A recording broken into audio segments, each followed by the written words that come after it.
Aquaba Paola. Hello Moulay. Comment ça va? Ça va très bien et toi?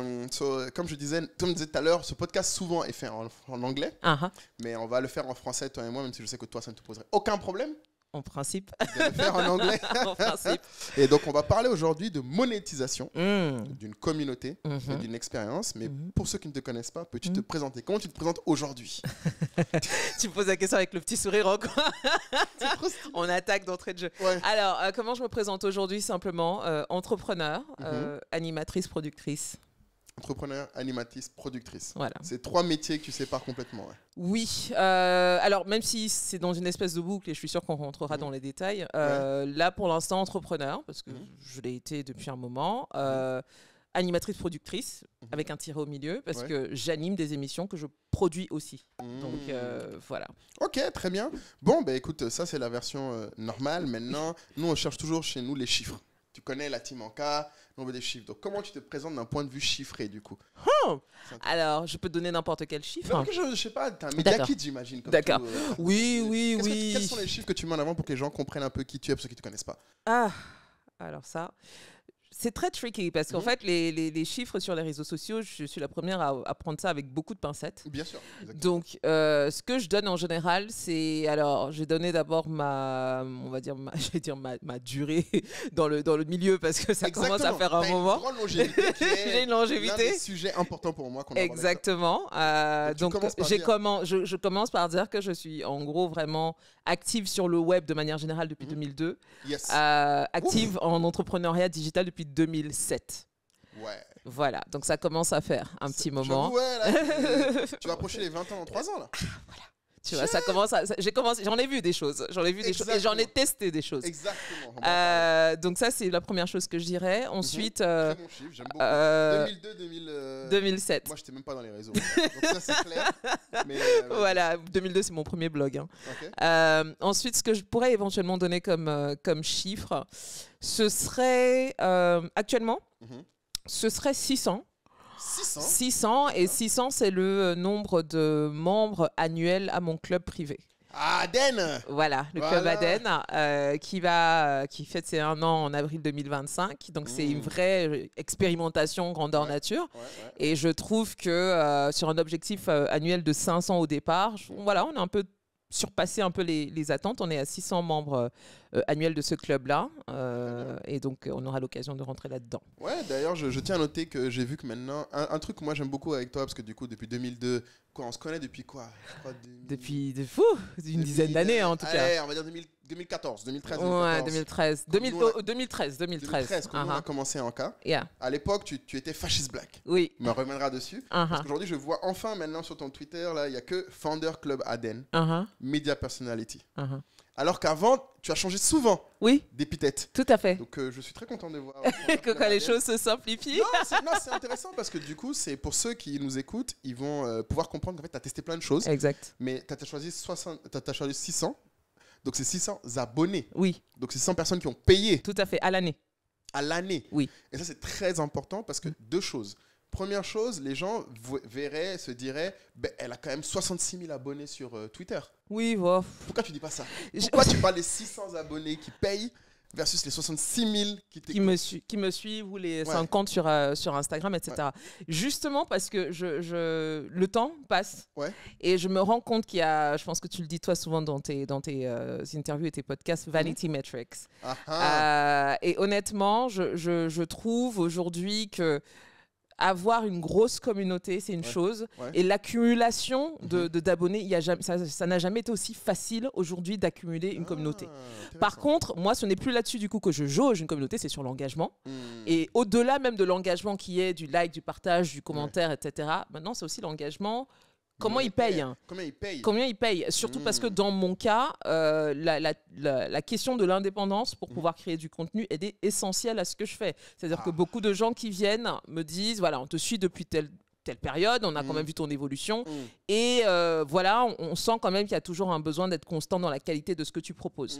Et à un moment donné, les gens comprennent que la qualité, ça a un prix en fait. Et je pense que tu n'es pas la seule, parce que je pense que l'essentiel des créateurs de contenu en Afrique, et là je ne parle pas qu'en Côte d'Ivoire, pas que dans la zone francophone, même énormément de créateurs de contenu au Nigeria que moi je croise, la problématique, c'est comment je monétise autrement que par les sponsors. Ah, moi justement, j'ai voulu sortir de ça. Exactement. J'ai voulu sortir de ça. Je n'aime pas les situations de dépendance parce que je me connais, que ça m'arrive d'être un peu grande gueule et que je veux...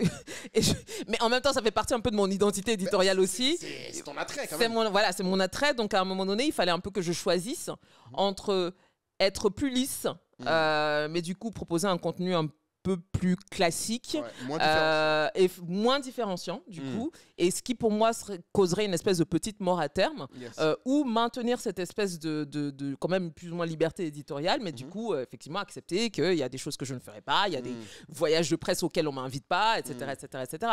Donc et c'est, je pense, quelque chose que je dirais beaucoup, j'ai la chance de converser quotidiennement avec mon audience. Très bien. Et ça permet, alors je suis dans le marketing, donc ça permet déjà, encore une fois, d'écouter ce que les gens veulent. Et deuxièmement, ça m'a permis aussi d'expliquer ma démarche à un moment donné. Donc les gens ont compris, et donc ils ont été les premiers à dire, non mais quand tu veux faire le saut du payant, on est là. Mais après, tu te dis toujours, bon, les gens disent, voilà. Je pense que beaucoup de créateurs de contenu, les gens leur disent, oui, si tu veux faire quelque chose, nous, on te soutient, nous, on te paye. Mais il y en a combien qui vont accepter? Et puis même, il y en a plein de gens qui ont essayé, qui en fait sont retrouvés à... Plein de gens te suivent, mais quand tu fais... Il y a eu combien de... Attends, mais oui, parce que toi-même, à une époque, vous avez fait du crowdfunding. Oui. Les gens ont fait du crowdfunding. Oui, donc je suis déjà passée par cette étape-là, en fait, de financer ton contenu ou ton projet par ta propre communauté. Et ça, on est en 2011-2012. Voilà, donc là, en fait, ce que tu décris, c'est intéressant. Parce que tous ceux qui nous écoutent, ce que j'aimerais qu'ils se rendent compte, c'est qu'on va aborder, en fait, au fur et à mesure des années, tu as essayé toutes les méthodes de monétisation. Bah oui. En fait, moi, ce que j'aime, c'est qu'on fait ce podcast, nous, parce qu'en fait, je pense qu'il y a énormément de knowledge des vétérans. Qui n'est pas partagé. So I'm a vet now. Tu es une ancienne. Donnez-moi ma médaille. Je vais commencer par dire ta première métrique, c'est 2002. Je connais très peu de gens qui ont 2002. 2002, moi, je ne connaissais même pas Internet. C'est-à-dire que je n'avais pas d'adresse email. Non, tu vois, toi, tu étais déjà en train de créer du contenu. Exact. You had a blog, Maybach Carter. Yes. Vous pouvez aller chercher si vous êtes chaud.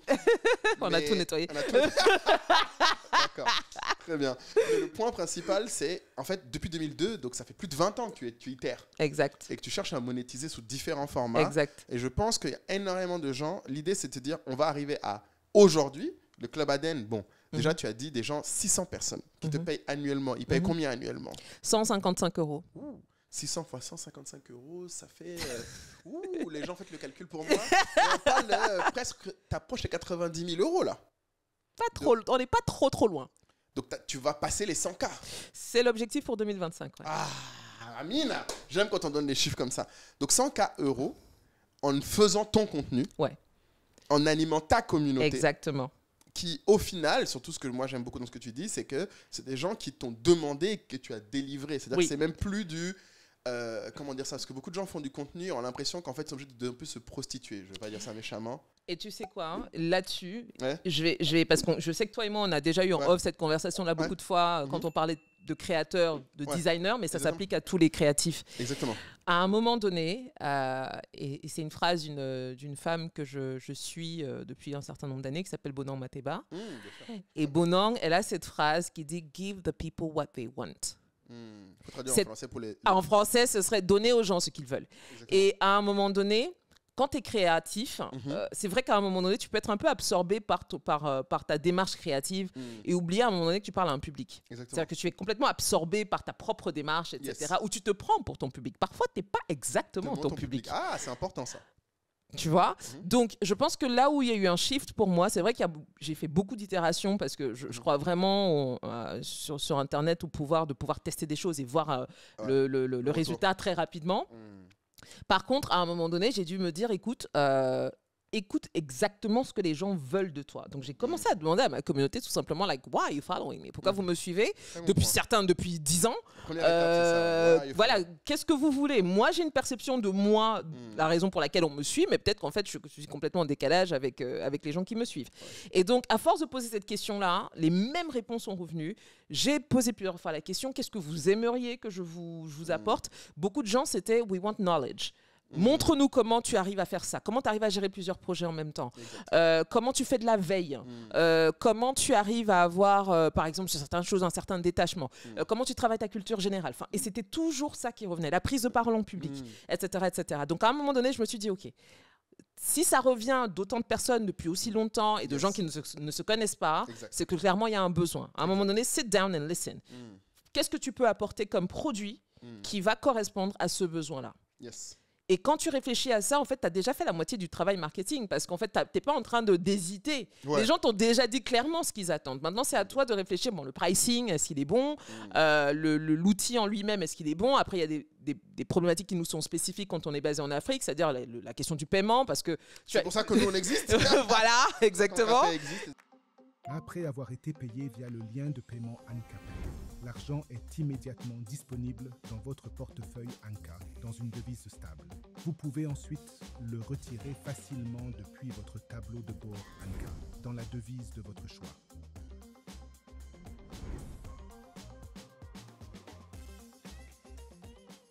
Avec Anka Pay, vous pouvez recevoir vos commandes directement sur Instagram ou WhatsApp. Mary passe une commande pour une tenue directement sur Instagram. Le vendeur se rend sur Anka Pay pour créer un lien de paiement sécurisé. Il entre simplement les informations sur la tenue et le montant. Et c'est tout. Le lien est ensuite envoyé au client, qui peut effectuer le paiement avec son mode de paiement préféré. Le vendeur reçoit automatiquement son argent dans son portefeuille Anka et peut le retirer.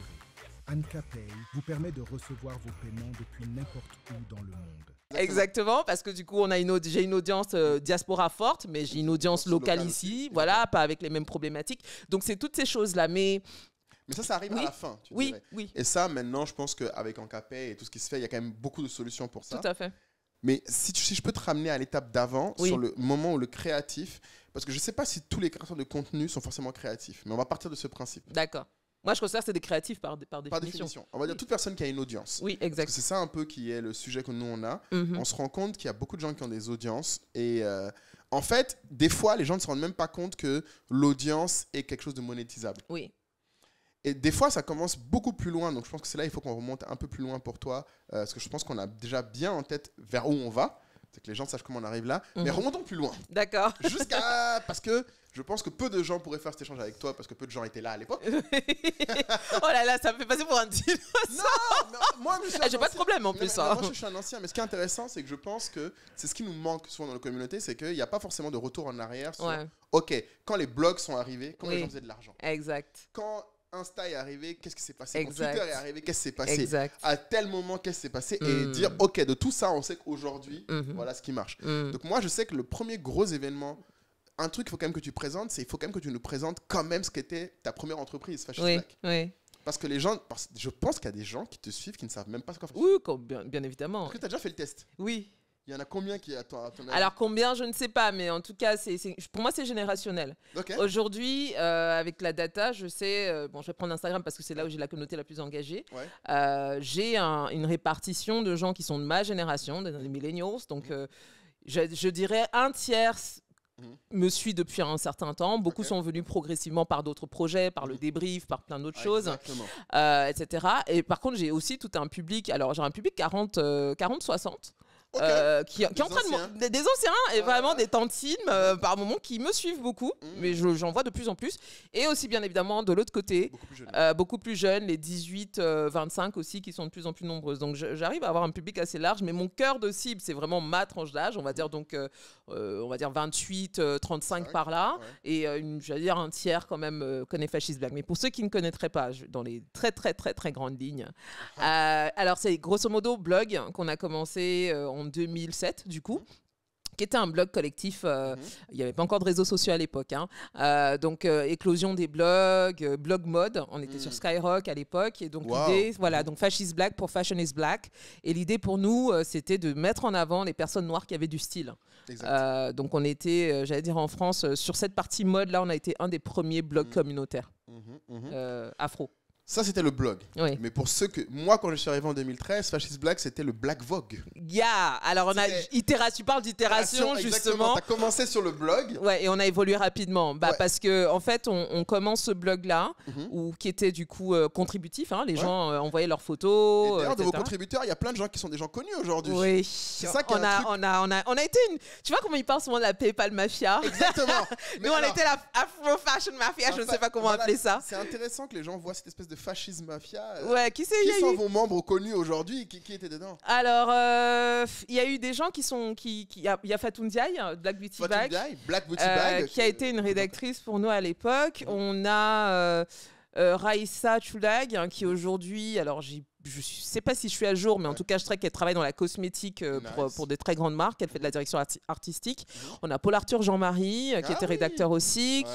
Alors pareil, je ne sais pas si je suis à jour, parce que c'est des talents qui bougent beaucoup. Mais il a travaillé pour Gala, il a travaillé pour pas mal de médias internationaux. On a Stella Mpoy aussi, qui a travaillé pour beaucoup de médias. Donc on a pas mal de gens qui sont passés par chez nous. Donc, je crois que vous avez eu Diane Audrey à un moment. On a eu Diane Audrey, voilà. On était une petite smala assez sympa. Vous avez une smala sympa. Et en fait, après, vous êtes refocus avec donc toi, Laura, Patrick. Oui, effectivement. L'équipe s'est réduite et c'est là qu'on a vraiment passé une autre phase. Donc, en gros, rapidement, on était un blog. Au bout d'un an, on a vu le succès que ça avait. On avait déjà ces velléités-là d'indépendance. On s'est dit, bon, on ne veut pas rester sur Skyblog parce qu'on ne maîtrise pas l'infra, etc. Et donc, on s'est dit, on va avoir notre propre site web. Donc, on est parti de fascistblack.skyrock.com à fascistblack.com. Et premier jour où on lance le site plante parce qu'on a un gros pic de connexion et les serveurs n'étaient pas prêts. On se dit, donc on se dit, donc il y a vraiment une communauté qui adhère au concept. Et donc on s'est dit, du coup se pose la question rapidement de la monétisation. C'est comment on fait. Et donc on commence à parler à quelques marques qui à l'époque nous disent, alors ça a l'air très contre-intuitif comme ça, mais 2011, non, qu'est-ce que je raconte, 2008, 2009, les marques encore étaient sur le papier. Donc nous disent, nous, annonceurs de médias mode, vos trucs en ligne là, bof. Par contre, si vous venez avec un print, on met de la pub dedans. Voilà. Donc à ce moment-là, sur la monétisation, c'est-à-dire que vous êtes parti sur la monétisation que tout le monde cherche, qui est l'ADS. Ads, of course. On était un média. Donc, c'est ce que tout le monde essaie de faire en fait. C'est le premier point auquel tu penses en fait sur ces choses-là. Et à l'époque, ils vous ont forcé à aller sur un support papier. Exactement. Ouais, ça a l'air fou. Hein. Alors que nous, on venait du digital. C'est-à-dire qu'en fait, on était à un moment de transition. C'est-à-dire que les médias web n'étaient pas encore... pignon sur rue. N'avaient pas pignon 2009, c'était pas encore... Voilà, c'était pas ce que c'est aujourd'hui. Il n'y avait pas Instagram, etc. Donc, sur la mode et encore plus sur la vision, nous, qu'on avait de la mode qui était quand même d'aller sur un positionnement assez premium ou luxe. Ah oui, eux, le papier, ça restait très important, c'est très prestigieux, etc. Et donc, du coup, on est là, il faut qu'on trouve du cash pour éditer un magazine papier. Donc, on l'avait pas, on était étudiants pour la plupart. Exact. Et voilà, donc il fallait trouver un moyen d'eux. Et donc c'est là que Laura découvre le crowdfunding. À l'époque, qui était même encore nouveau aux États-Unis. Je veux dire, ça venait d'arriver aux États-Unis. C'est le tout premier projet à faire du crowdfunding. À faire du crowdfunding. Et donc la preuve, c'est que le site n'était même pas en France. Il n'y avait que de l'anglais et ils ne prenaient même pas les cartes Visa, ils prenaient que les cartes Mastercard.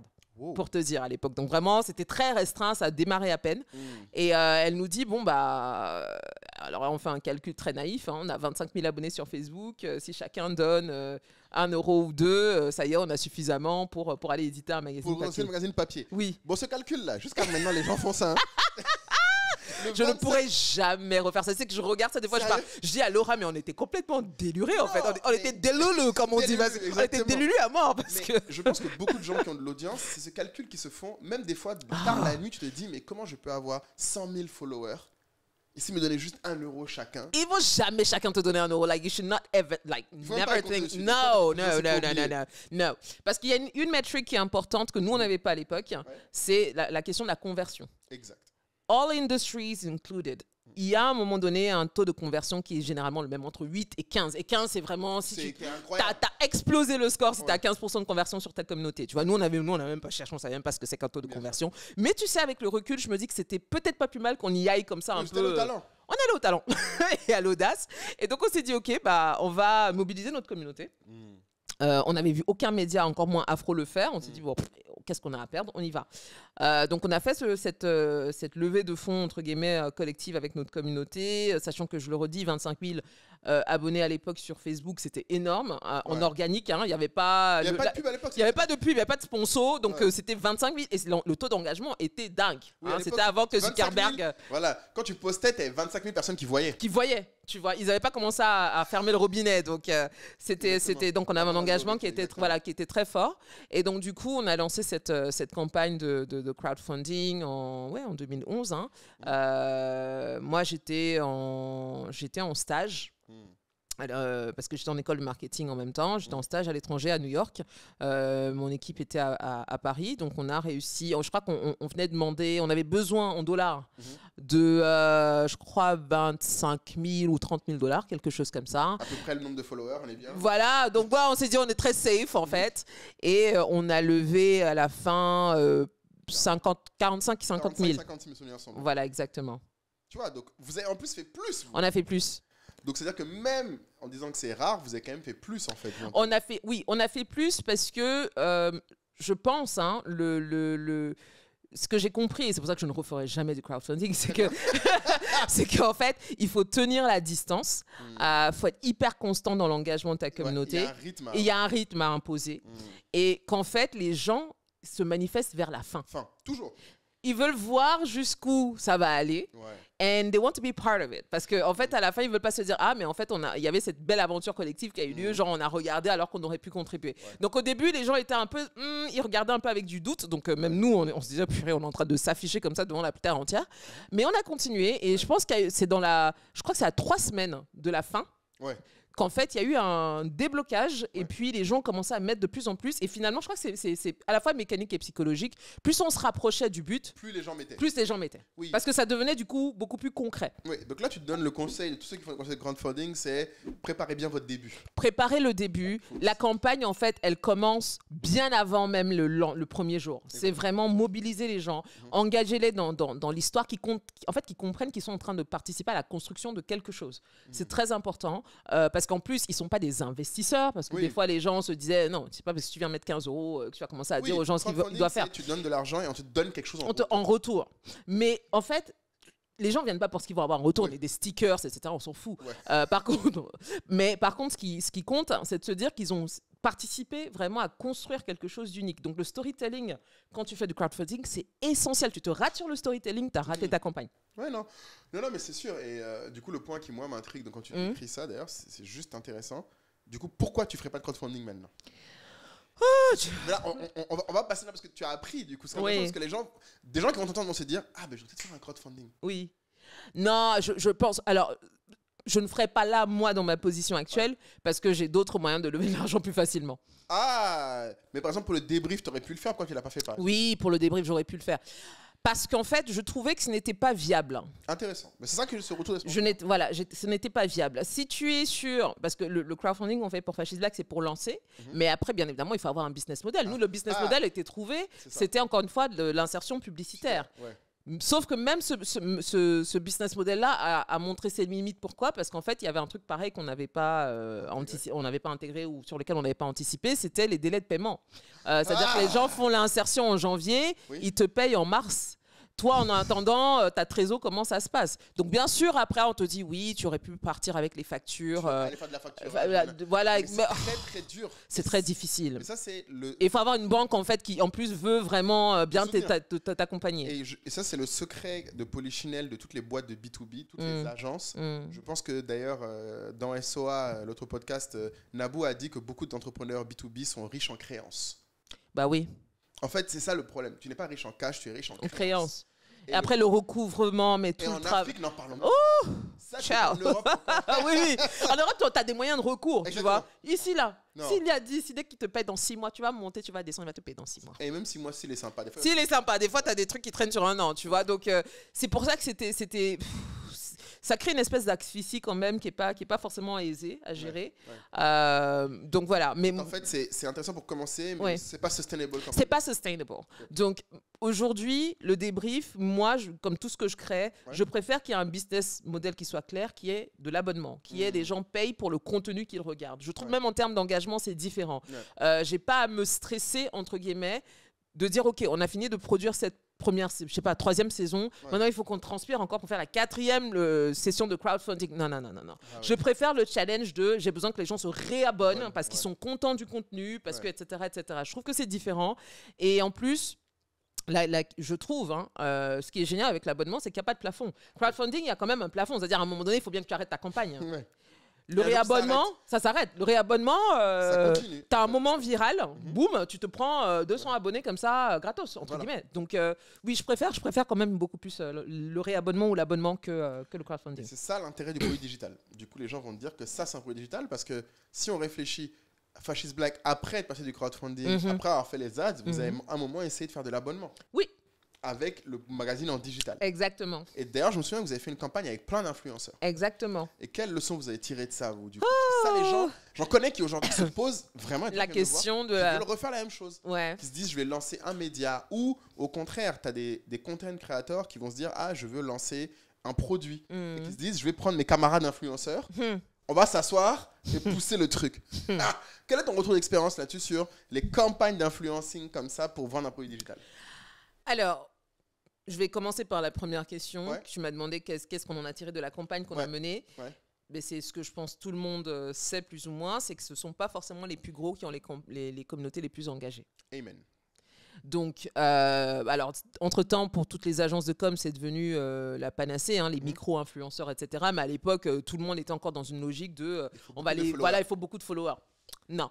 Et au-delà de ça, je pense qu'en fait, le shift qu'il y a eu sur l'engagement, à ce moment-là, parce que ce dont tu parles, on est en 2016, par là, quand on tente... Ça se rapproche un peu, mais c'est encore presque 10 ans. Exactement. Donc, on était vraiment encore dans le début de l'influencer marketing, etc. Donc, ce que j'ai compris, encore une fois, c'est que l'engagement de la communauté est essentiel et qu'il y a, quand tu es dans une course comme ça, à l'acquisition... et pas nécessairement à la rétention. En fait, ça va, quand tu vas lancer un produit ou quand tu vas faire une campagne pour d'autres personnes, ça va se voir très vite.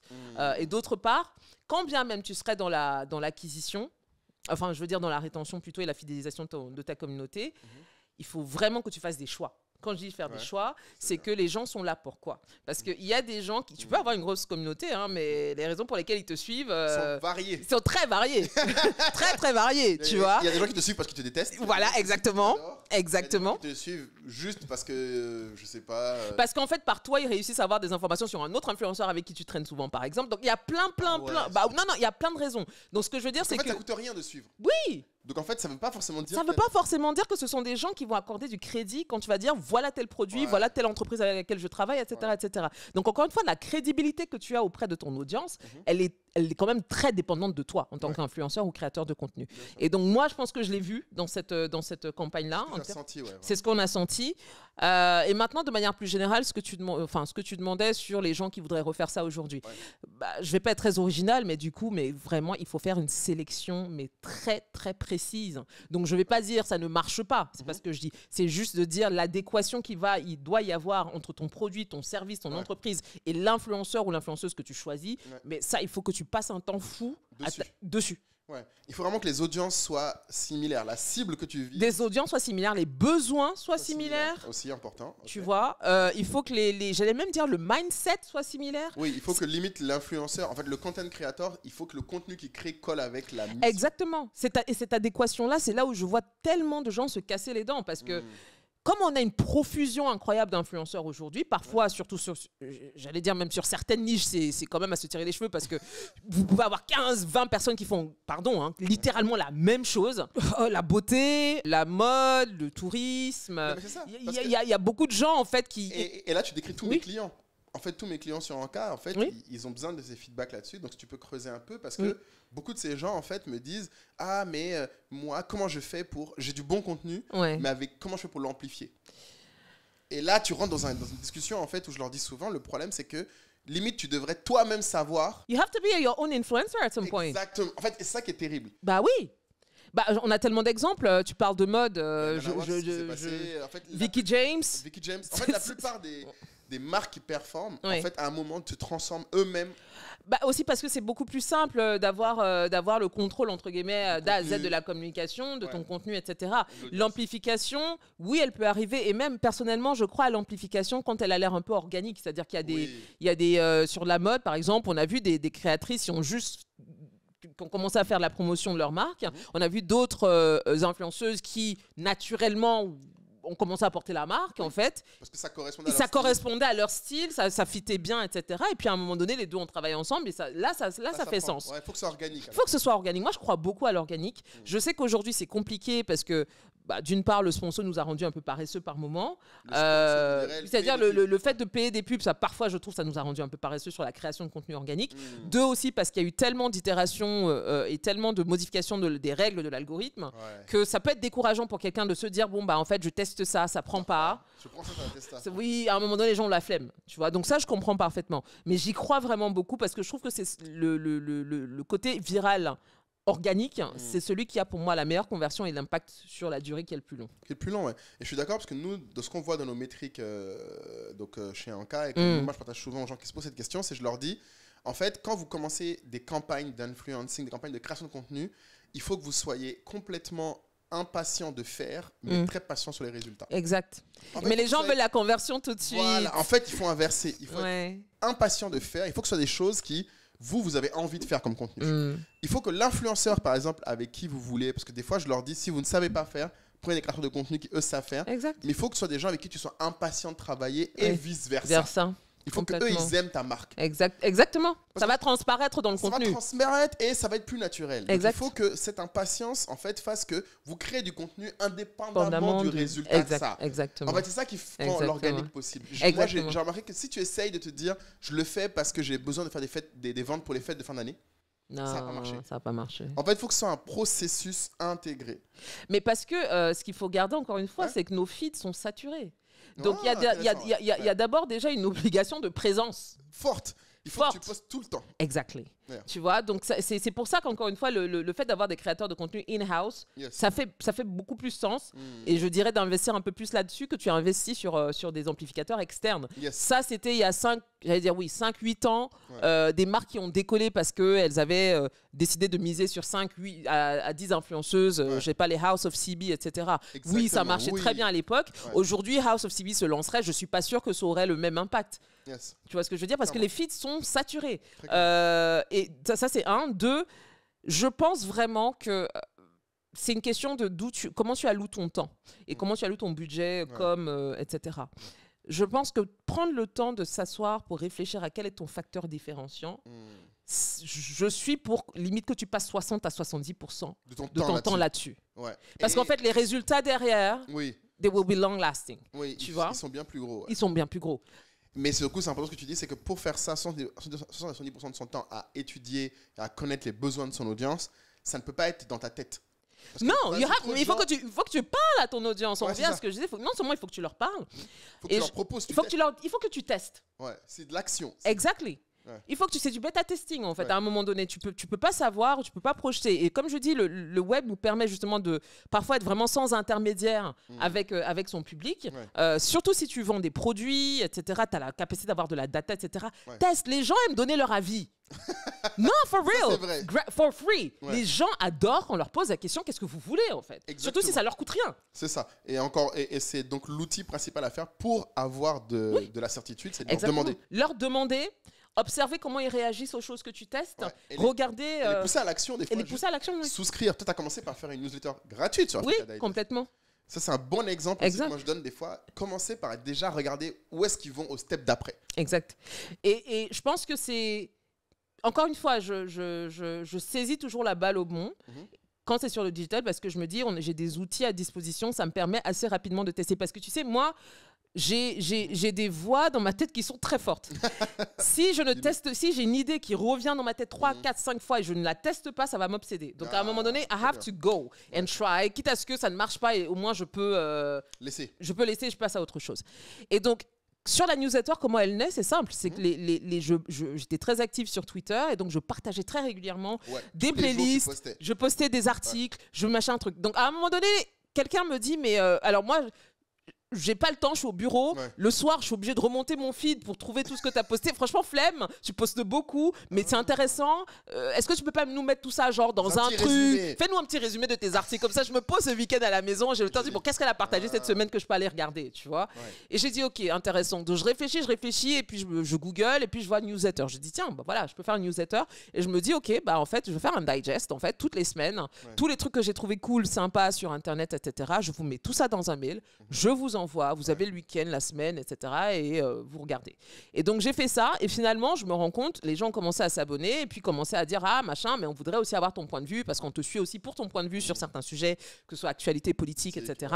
Et donc, j'ai dit, ok, bah, je vais le faire dans la newsletter. Et ça m'a ramené encore plus de monde. Donc, ça a été comme ça, itération sur itération, mais parti simplement de quelqu'un qui a manifesté un besoin pratique en mode, j'ai pas le temps la semaine de suivre ce que tu fais. Que tu partages, mets-moi ça quelque part. Et c'est comme ça que le produit est né. Tu vois, et donc du coup je fais cette newsletter là, et là quand je commence à approcher des 9000, 9500 abonnés, je me dis ok, si j'arrive à toucher une base de données de 10 000 personnes, il faut que je passe en payant. Là, elle devient payante. Si j'ai une database de 10 000 personnes, là, ça me donne une base sur laquelle je peux travailler maintenant à dire, OK, vous êtes 10 000 à avoir quand même aimé ce que je fais, à voir la valeur de ce que je fais. Et avoir fait le step supplémentaire. Avoir fait le step supplémentaire. Et surtout qu'avant ça, j'avais fait je leur ai envoyé un mail de satisfaction. Ouais. Bien sûr. Et le mail, beaucoup de gens ont participé, d'abonnés à la newsletter, et c'est revenu à une moyenne de 8,5 sur 10. Wow. Je me suis dit, bon là, franchement, à 8,5, je pense que si je dis que je passe en P1, il devrait y avoir quand même des gens qui trouvent que c'est justifié. Exactement. Tu vois, donc du coup, voilà, donc je me suis lancé cet objectif-là. J'avais laissé la newsletter pendant un moment parce que du coup, je faisais plein de trucs, je travaillais ailleurs, etc. Exactement. Là, je me suis dit, bon, je regarde, je suis à 9000 et quelques, je me dis, écoute, je me donne 6 mois. Où est-ce que tu avais dit 6 mois? Voilà, pour passer de 9000 à 10 000 abonnés. Et donc, ça va m'obliger à toutes les semaines, sans rater un jour. Il faut que je l'envoie chaque semaine. Que je sois malade, que je sois fatigué, je m'en fous. Je l'envoie chaque semaine. La même constance en étant impatient de faire et exactement. Sur les résultats. Exactement. Et donc, du coup, quand j'ai passé la barre des 10 000, on est passé en payant. Très intéressant. Et donc, du coup, ce que tu décris là, c'est un autre exemple de ce que beaucoup de gens qui ont une communauté et une audience, et c'est même important pour ceux qui font pas forcément des créateurs de contenu, même les marques. En fait, ils devraient... Moi, j'ai déjà dit à des marques qui sont en cas, alors qu'on parle des marques de beauté, je leur ai dit, mais attendez les gars, est-ce que vous avez une base de vos clients? Et là, tu en perds 80%. Ils me disent, comment ça, une base de mes clients? Non, mais tu peux pas laisser quelqu'un qui est venu te donner son argent partir comme ça. Dans la nature. Dans la nature. Non, mais attends. Il pouvait leur donner son argent à tellement d'autres choses. He chose you. Voilà. Et nous, chez Ancar, l'une des choses dont on est très fiers, même quand vous vendez sur la marketplace maintenant, on donne aux gens accès à la base, donc email, numéro de tous ceux qui ont acheté chez eux. Oui. C'est gratuit. C'est dans ton abonnement. Important. Et pour nous, c'est la base. En plus, surtout, nous, on te fournit l'info de dans quel pays ils sont, qu'est-ce qu'ils ont acheté, combien de fois ils ont acheté. Donc, en fait, tu peux commencer à te dire, OK, ben, en fait, j'ai une base. Oui. Rien qu'en ayant bossé avec nous. Oui. Et ça, je trouve que beaucoup de gens, malheureusement, le négligent. Alors, je ne te parle même pas des créateurs de contenu qui pensent que leur base de données, c'est Insta. Et ça... On peut faire une pause là-dessus. Vas-y, toi qui es spécialiste de dire, et si Insta vous jette, qu'est-ce que vous faites? C'est la première raison pour laquelle on est parti de Skyblog à l'époque, hein, en 2007-2008. C'est parce qu'on était en mode, s'il y a un bug, s'il se passe quelque chose, parce qu'à l'époque déjà sur Skyblog, les blogs les plus connus, il y avait souvent des tentatives de piratage. Ah oui, c'est vrai. Déjà même à l'époque. Oui. À quel point ça s'est déplacé. Oui, mais en fait, on reste sur les mêmes choses. Tu vois, donc déjà les blogs populaires. Alors à l'époque, on ne parlait pas d'influenceurs, on parlait des cyber. Voilà, à l'époque déjà des cyber, il y avait des tentatives de piratage. Moi-même, mon blog sur Skyblog a été piraté plusieurs fois. Donc à un moment donné, Patrick, donc qui était notre geek de service, a dit non, mais meilleur moyen d'éviter ça, c'est d'avoir un truc qu'on contrôle nous-mêmes d'A à Z. Et moi, j'ai gardé ça depuis cette époque-là. Et donc quand il y a eu après tous les réseaux sociaux, que j'ai vu les trucs qui se plantaient, ou les plateformes comme... comment s'appelait la plateforme vidéo qui a démarré et qui a disparu là, avant TikTok? Vine. Tu te rappelles de Vine ou pas? Oui. Vine a démarré comme TikTok. Hein. Oui, et tu vois, voilà. Alors que tu vois, le truc a disparu du jour au lendemain. Mais les gars se sont retrouvés en galère. D'ailleurs, les influenceurs de Vine, exactement. Ils n'avaient plus d'endroit où aller. Certains se sont jetés sur YouTube. Bon, exactement. Avec le succès. Exactement. D'autres sont allés. Et quand TikTok est arrivé, tu les as tous retrouvés. Mais qu'est-ce qu'ils font entre-temps? Parce que entre Vine et TikTok, il y a quand même eu un petit moment. Il y a eu 2-3 ans. Oui, là, exactement. Ouais. Donc moi, c'était vraiment des piqûres de rappel. Je me suis dit, non mais je ne peux pas dépendre uniquement de plateformes sur lesquelles j'ai zéro contrôle. Je donne toujours cette analogie de... c'est comme tu peux construire un très très beau château si tu veux, mais si tu n'es pas propriétaire du terrain, Mon cher. C'est une très belle métaphore. Tu vois, il est magnifique ton château, il n'y a pas de problème. Mais en fait, tu n'es pas propriétaire du terrain. Donc, Following, c'est un très beau château. Très beau château. Tu n'es pas propriétaire. Tu vois, donc non seulement tu n'es pas propriétaire, et en plus de ça, même les conditions, puisqu'on parle de monétisation via lesquelles tu accèdes à ça, sont hyper cadrées par la plateforme en elle-même. Oui, tu vois. Tu es un locataire qui n'a même pas accès à toutes les pièces. Exactement. Tu es vraiment quelqu'un qui est dans un château. Exactement. Donc tu te gargarises. Donc non, c'est très bien. Je veux dire, aujourd'hui, on peut voir des... Je pense que c'est vraiment une question de choix. Il y a des gens qui utilisent ces réseaux sociaux-là comme tremplin. Ouais. Ensuite, pour aller faire d'autres choses sur lesquelles ils ont du contrôle. So, that makes sense. Mais par contre, c'est vrai que j'en vois encore beaucoup trop qui mettent vraiment tous leurs œufs dans les mêmes paniers en disant « Alors, je suis sur TikTok. Alors, c'est génial TikTok. Oui, tu peux accumuler 100 000, 200 000 abonnés en un an sans trop de problèmes et sans même gros investissements à part du temps. C'est génial. Par contre... on a vu les tentatives de fermeture de TikTok, là, par exemple aux États-Unis, etc. Et c'est des choses qui vont continuer à arriver. Hein. Faut pas croire que parce que les fermes aux États-Unis là. C'est-à-dire, mais parce que la question des GAFA ou des plateformes, elle est éminemment politique. Donc, tu n'as pas la main dessus. Selon quelle... ça dépasse complètement. Exactement. This is policy. Donc, à un moment donné, tu ne peux pas dépendre entièrement d'une plateforme comme celle-là. Il faut toujours... C'est pour ça que je suis toujours, même si ça sonne très old school, avoir son nom de domaine. Oui. On est en 2025, on pourrait me dire ouais, plus personne ne consulte le site web. Je viens de sortir un e-book. Je peux vous dire que justement tout le SEO et la durée de mon site web, ça me ramène des gens qui achètent maintenant mon e-book. Ah, intéressant. Ça. Bah oui, donc heureusement, tu vois que j'ai jamais fermé mon site web. Très bien. Donc ça me permet de garder une forme d'indépendance. Parce qu'il y a encore des gens qui cherchent avec le SEO. Il y a des gens qui continuent, oui, parce qu'il y a plein d'études qui te disent, effectivement, en termes de recherche aujourd'hui, les gens vont plus sur TikTok, ce qui moi je trouve quand même un peu dingue, mais bon bref. Sur Insta, TikTok, voilà, sur Insta, TikTok pour faire certaines recherches que nous on faisait sur Google. D'autres vont sur ChatGPT. Bon, ça, ce que moi je fais de plus en plus, effectivement, je passe plutôt par ChatGPT maintenant, mais n'empêche. Quand tu as ton nom de domaine, c'est quand même toi qui control the narrative. C'est encore toi qui définis qui tu es, qui parle de tes produits comme tu as envie d'en parler. Et si tu as un peu de chance, quand on te cherche ou quand on fait des recherches annexes, c'est quand même ton site web qui sort dans le top des recherches. Donc, c'est pas plus mal. Hein. Je trouve que ça te laisse encore une forme de contrôle. Ouais, non, c'est très important. Moi, je pense que beaucoup de gens... qui nous écoutent devraient en bénéficier. Et alors, je te parle pas des marques qui ne sont que sur Instagram. Hey, moi, je trouve que c'est de la folie, honnêtement. En fait, qu'est-ce que ça te coûte de payer $30, même si tu n'actives pas le site? Fais juste un site vitrine. Oui, voilà. Non, mais, et puis même pire, nous, on leur a dit, si vous voulez, prenez votre nom de domaine et faites une redirection après vers votre on t'oblige pas. On t'oblige pas à actualiser le site. Et surtout, ce que moi, je leur explique souvent en faisant ça, c'est que déjà, ils accumulent de la donnée aussi. Exactement. De la réputation, de la donnée. Personne va leur prendre leur nom un jour. Et sans te couper, ce que tu disais sur les récolter de la donnée, si tu as un site vitrine, tu peux toujours mettre, même si tu veux pas l'actualiser, que tu rediriges vers tes social media, tu peux au moins mettre le truc de newsletter, abonnez-vous. Et comme ça, vous avez un moins 10%, etc. Exactement. Ça fait un contact de plus que tu peux travailler encore ensuite, en fait. Quelqu'un qui n'a pas forcément acheté, tu peux le mettre là. Exactement. Il y a 15 000 façons de... en fait, comme tu disais, les gens vous suivent, c'est une chose. Donc, vous avez un château dont ils sont membres. Mais au final, il faut voir toujours un point plus loin. Un email, un WhatsApp. Des fois, c'est payer, comme tu dis, un premier petit produit. Même si c'est... je sais pas, un produit offert, quoi que ce soit, jouer à des jeux concours. En fait, il faut entretenir ta communauté, c'est un lien. Tu vois, et encore plus aujourd'hui, comme je le dis, les feeds sont saturés. Donc, pour moi, la question de l'engagement est éminemment plus importante aujourd'hui. Parce que c'est pas comme avant où les gens étaient dans un déficit ou de contenu ou de sujets qui les intéressent. On est dans une surinformation, surabondance même, honnêtement, qui fait qu'aujourd'hui, quand tu réussis à avoir l'attention, parce que this is the attention economy, quand tu réussis à avoir l'attention de quelqu'un, c'est ultra précieux. Le laisse pas partir comme ça.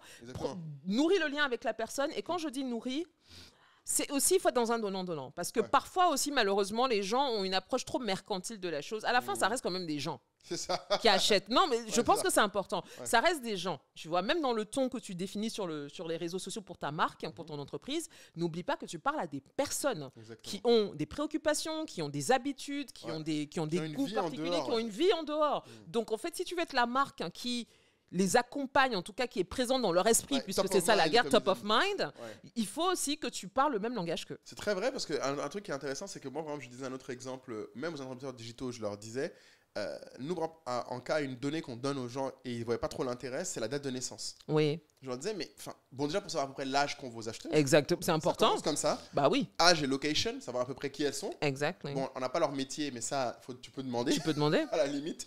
Mais surtout, ce que je leur dis, c'est que vous pouvez leur offrir des choses pour leur anniversaire. Exact. Vous pouvez réfléchir déjà. Et je leur dis, ne faites pas comme tout le monde qui juste leur envoie. Par exemple, il y a une marque, une fois, qui m'a demandé, mais comment je fais? J'en ai une vingtaine, qu'est-ce que je fais? J'ai dit, mais en fait, fais pas comme tout le monde qui leur envoie un mail le jour de l'anniversaire. Ouais. Si tu leur écris un mois en disant, dans un mois sur l'anniversaire, comment tu vas être habillé? Ça fait toute la différence dans l'esprit de celle qui lira. Exactement.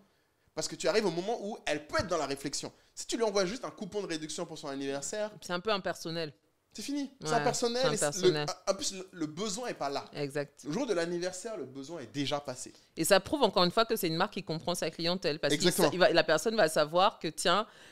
These are women behind. Parce qu'ils savent comment nous, les femmes, on réfléchit. Un mois avant notre anniversaire, on est déjà en train de faire des plans, etc. Exactement. Qu'est-ce qu'il fait pour l'anniversaire? C'est ça, de parler le langage de sa clientèle. Oui. Mais ça, et tu vois, moi, je leur dis souvent, ils me disent, mais comment toi, tu vois ça? Je dis, mais en fait, c'est les clients, les marchands qui ont marché, les marques qui ont fonctionné, elles ont toutes fait ça.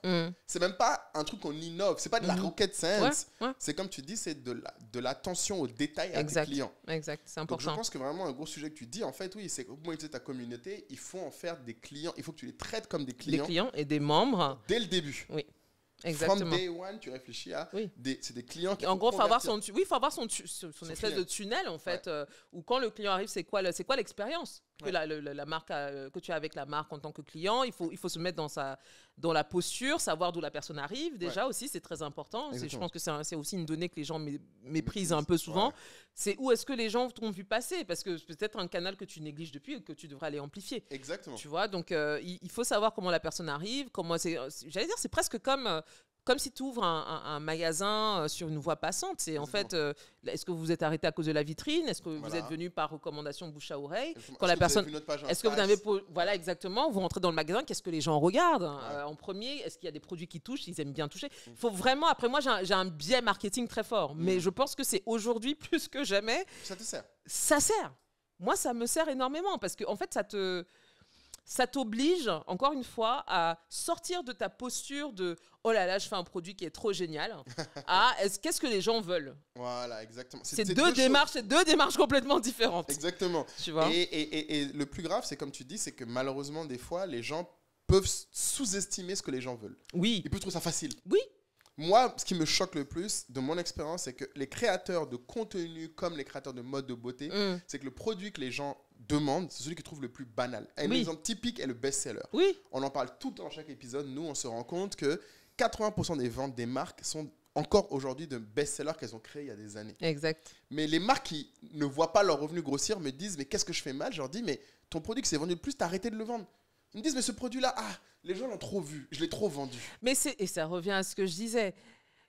Et je pense qu'il faut aussi parler il y a un petit côté un peu égocentrique quand même quand on est... Non, mais we have to talk about it. Ouais. Quand tu es un créatif, oui.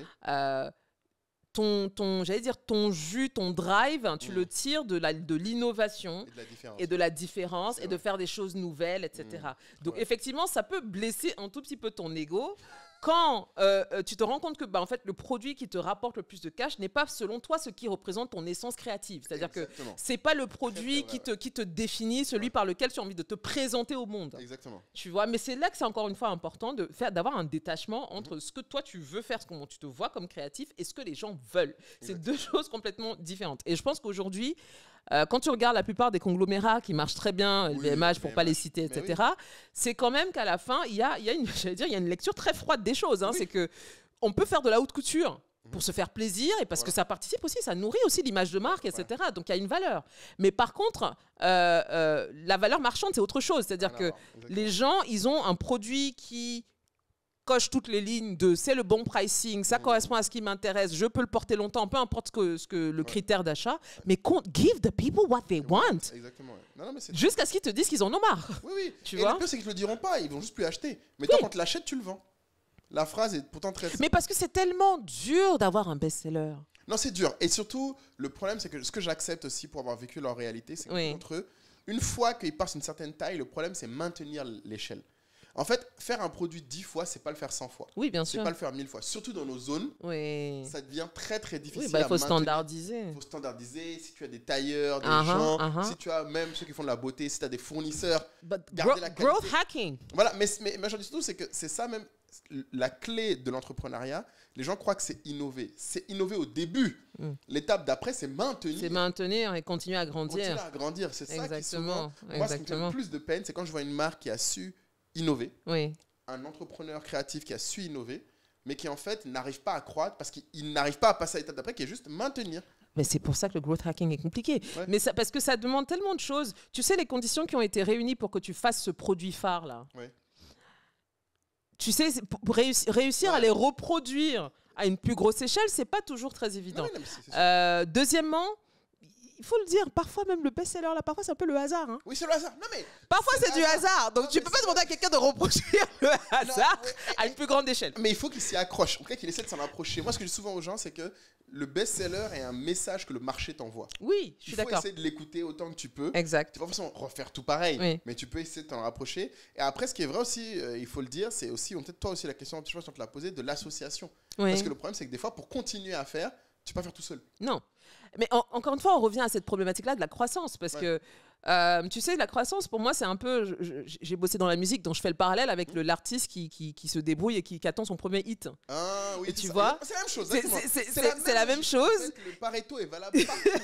Tu vois, et donc la personne va attendre son premier hit. Le premier hit finit par arriver, pas toujours au moment où on l'attend d'ailleurs. Parfois, il arrive de manière complètement accidentelle. Exactement. Mais alors, le truc, c'est que tu l'as tellement attendu, mais en fait, tu ne t'es jamais vraiment préparé à comment tu vas continuer. À le produire. Comment tu vas milk it déjà, premièrement, et comment tu vas continuer au-delà de ça. Parce que là, maintenant, tu as, entre guillemets, plus ou moins cette pression de croissance. Parce que t'es arrivé à un certain niveau, maintenant, on t'attend au prochain. Et je pense que pour les créatifs, quand tu te poses et que tu commences à réfléchir à la question de la croissance, il faut accepter l'incertitude. Exactement. Tu vois, c'est très dur, c'est très dur. Parce qu'en fait, mine de rien, quand tu es petit, tu prends des habitudes. Ouais, c'est ça. Tu prends un tout petit peu, il y a un peu de confort, il y a un petit confort. Non, franchement. Tu es confortable. Voilà, tu maîtrises un peu, etc. En fait, le tempo est le tien. Oui. Alors que sauf que quand tu passes en croissance, là, c'est le marché qui commence à te donner des ordres maintenant. Exactement. Et il faut que tu montes au créneau très, très, très rapidement parce que tu sais que ta fenêtre de tir, elle est là. Exactement. Tu la loupes. Tu sais pas trop, voilà. Et je trouve qu'aujourd'hui c'est encore pire même parce que surtout pour les DTC, les Direct to Consumer Brands, je trouve que leur temps de vie est pour moi encore plus raccourci justement à cause d'Internet. C'est-à-dire qu'en fait, avant tu pouvais avoir une espèce de pic qui s'installait un peu, c'est-à-dire les marques un peu virales, j'allais dire les marques des années 2010, 2010-2020, 2010-2015 même je dirais, elles avaient comme une forme de constance, c'est-à-dire qu'il y avait un pic. Et puis quand même, ça mettait un temps avant de retomber un peu. Aujourd'hui, il y avait moins d'offres. Et moins de tentations. Exactement. Mais aujourd'hui, je trouve que même les durées de vie tendance TikTok sont de plus en plus courtes. Que ce soit un hit musical. Exactement.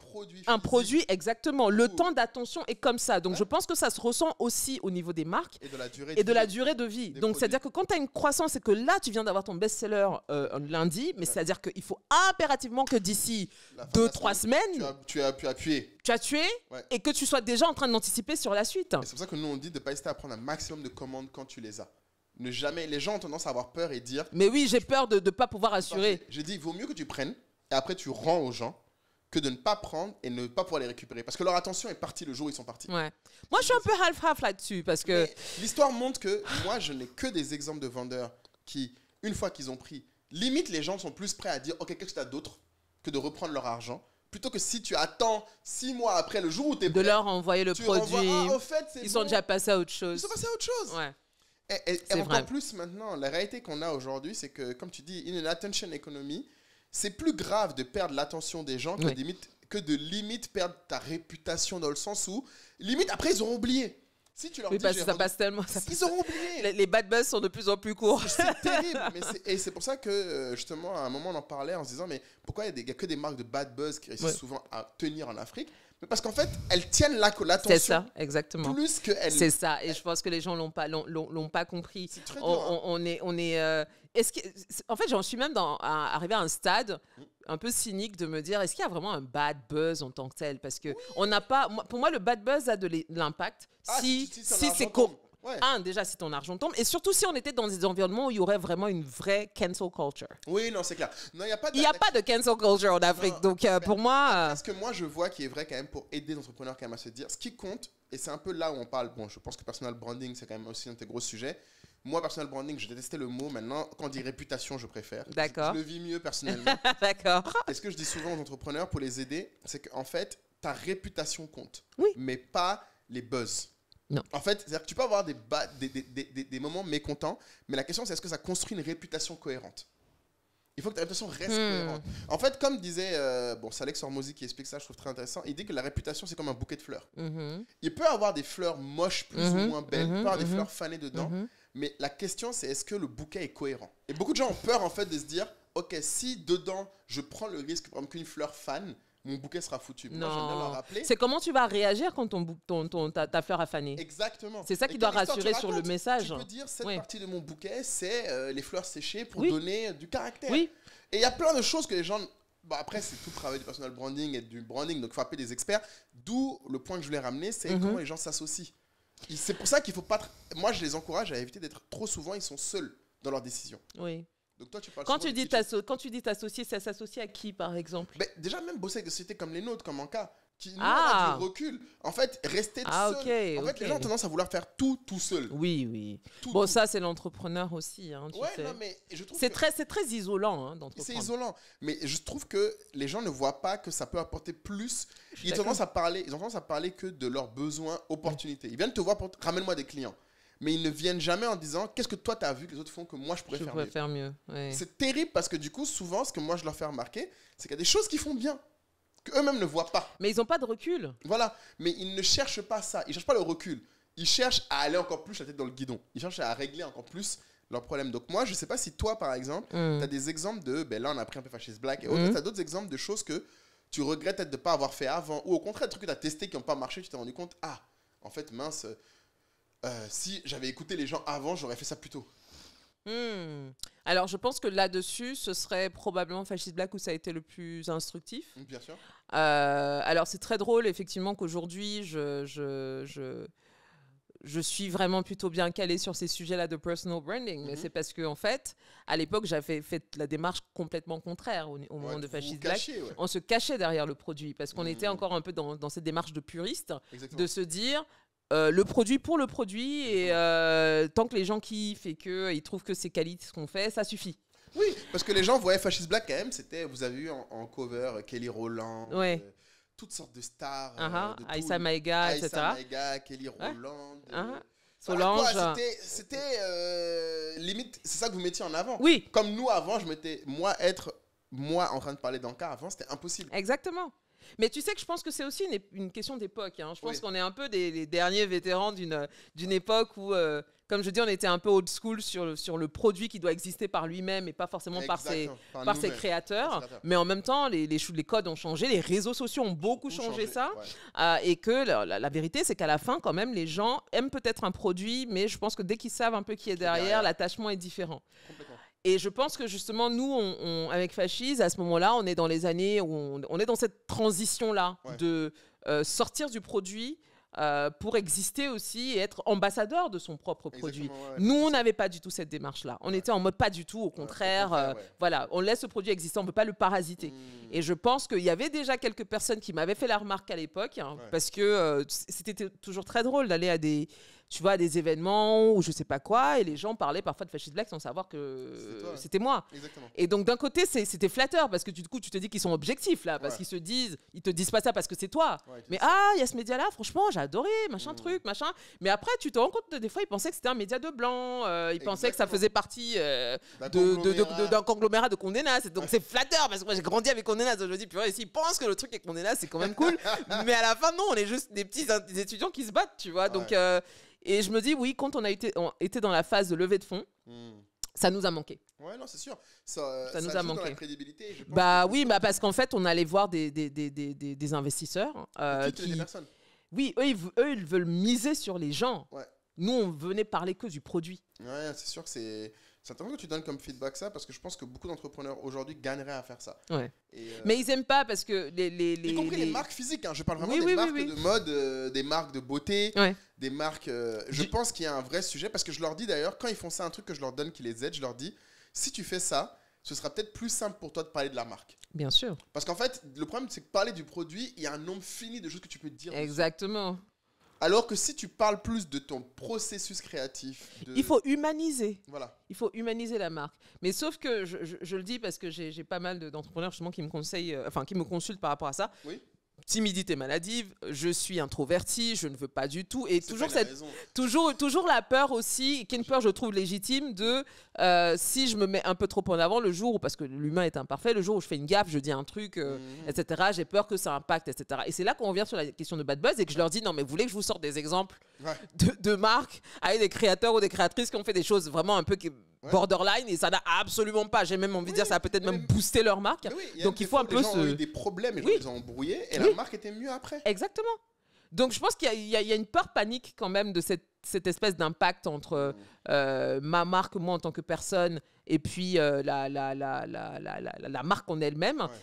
Je pense que tant que tu es dans une espèce de juste mesure, ça va. C'est vrai que je trouve aujourd'hui... c'est le mot-clé que moi je donne. Cohérence. Si tu restes cohérent, en règle générale, les êtres humains, si tu es cohérent, même s'ils ne t'apprécient pas, ils ne te nuiront pas. Mais surtout, à la fin, si le produit est bon. Les gens s'en foutent. Cohérent, oui. Tu vois, il y a eu combien de marques, là on parle de marques africaines, mais même à échelle mondiale, combien de marques ont été dans des grands scandales, même à caractère raciste, etc. Voilà, mais parce qu'en fait, les gens aiment leurs produits. Ils ont continué à acheter. Ils ont un problème, ils vont aller acheter. H&M, ils ont demandé combien de fois les boycotter.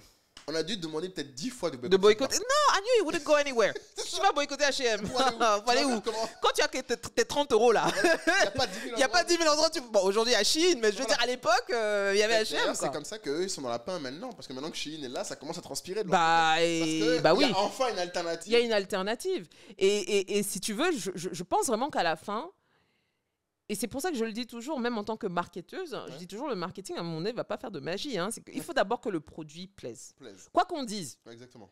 Il faut que le produit, à la fin de la journée, peu importe dans quel sens tu prends la chose, tu peux dire, ok, tu surcommuniques, tu crées du branding. Tu fais des précommandes. Oui, à la fin quand même, il faut que le produit plaise. You want repeated customers. Exactement. Tu veux des gens qui reviennent. Tu veux du référal. Tu veux des gens qui en parlent. Exactement. Surtout aujourd'hui sur les réseaux, tu vois. Donc, tu as intérêt quand même parce que le third-party content, c'est-à-dire le contenu en ligne que tu ne maîtrises pas, qui vient des... Parce que littéralement, n'importe qui est un média aujourd'hui.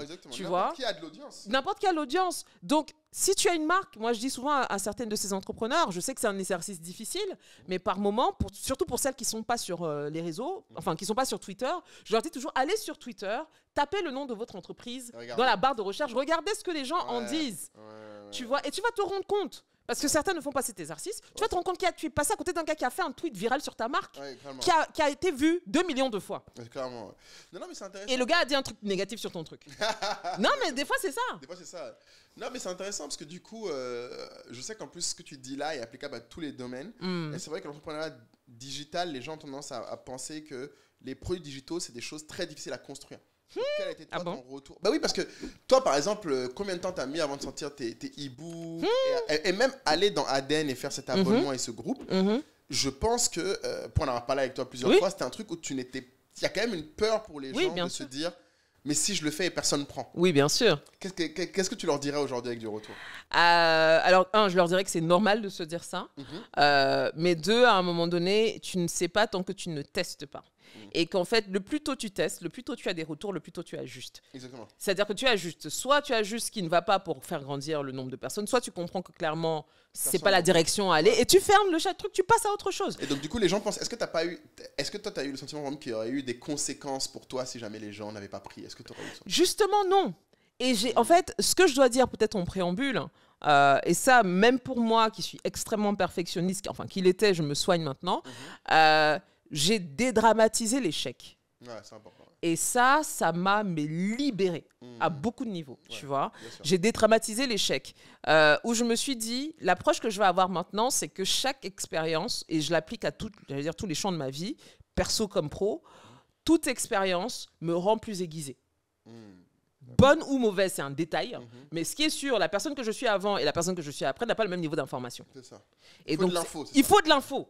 C'est avec l'enfant que tu prends les meilleures décisions. Donc, ce que je me suis dit, c'est que si je fais ce saut-là en avant, ça va vraiment me permettre de savoir quel est le niveau réel d'engagement de ma communauté. Voici des gens pour qui je crée du contenu depuis une quinzaine d'années. Donc, tu te fatigues. Et toi, en plus, maintenant, tu as transposé de Twitter un peu sur les stories Instagram. Tous les jours, tu Exactement, tous les jours. Tu vois, alors Dieu merci, c'est un truc que je kiffe faire, donc ce n'est pas un sacerdoce, mais c'est du temps par contre que ça demande, et c'est surtout un niveau d'exigence parce que maintenant les gens, people hold me to a certain standard, tu vois, donc du coup je suis aussi obligée d'aller un peu plus loin que la personne lambda qui tweeterait machin. Moi je suis obligée d'aller quand même vérifier l'information avant parce que je sais que si je poste un truc qui est faux, moi le coup près, tu vois, il sera sans appel aussi. Exactement, donc je joue ma crédibilité aussi, donc c'est un travail, mais c'est aussi cette rigueur là pour laquelle les gens payent. Donc pour moi c'est un cercle vertueux, tu vois, ça m'oblige à être rigoureuse, parce que ça m'oblige à être rigoureuse, ça renforce la crédibilité que j'ai, ça renforce l'engagement que j'ai, ça renforce le fait du coup que je puisse facturer plus cher que ce que font d'autres personnes, entre guillemets, plus ou moins dans ma niche, même si je suis, on va dire, à cheval sur plusieurs niches en même temps. Donc ce que je veux dire par là, c'est que si vous avez des produits digitaux à sortir, basez-vous sur les chiffres que vous avez, mais le marché va vous répondre très rapidement. Ne restez pas dans votre tête. On peut faire des prévisions pendant 100 ans, mais ne reste pas dans ta tête en fait. À un moment donné, il faut que tu lances, tu prends le feedback. Mais c'est ce que juste avant, on avait Andrea qui était là aussi de Sachant des Tips, on a fait un très bel épisode avec elle aussi où elle expliquait qu'en fait, pour elle, ce qu'elle aimait bien, c'était que en fait, ça ne coûte que de faire un lien de paiement. En fait, ça ne coûte qu'un lien. En fait, c'est juste un lien. En fait, c'est juste. Pas réfléchir il faut dédramatiser. En fait, tu crées un lien et tu dis, est-ce que vous voulez oui ou non? Oui. De la manière que tu fais un sondage pour dire oui ou non, en fait, l'étape d'après, c'est un lien pour prendre un email. L'étape d'après le email, c'est un lien pour payer. Et puis, il faut répéter, il ne faut pas avoir peur. Ça, je sais que c'est un truc sur lequel moi, j'ai eu du mal. Il faut répéter au moins 7 à 10 fois une info. Exactement. Moi, j'ai eu du mal avec ça. Ça, je le reconnais. C'est mon équipe qui m'a vraiment forcé là-dessus. Parce que je leur disais toujours, je ne veux pas spammer les gens. Moi, j'aime pas me sentir spammé. Je ne veux pas imposer ça à mon public.